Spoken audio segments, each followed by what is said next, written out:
Hi friends, this video shows how to remove pattern lock if not needed. Please don't forget to subscribe this channel. Please like and share the video. See, right now this phone is protected with pattern lock. See, it's asking for the pattern. I need to draw the pattern. Then only I can access this phone. So I will show you how we can remove that pattern if not required. Go to settings. Tap on the settings app icon. Go down. Tap on lock screen.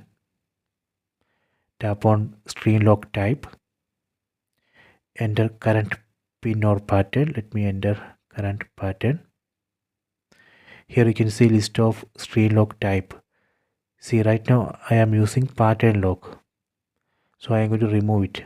For removing this pattern lock, we can select either swipe or none. Let me select swipe. You can see screen lock type has changed to swipe. Let me verify. Close this, lock the screen, unlock. See, it's not asking for the pattern.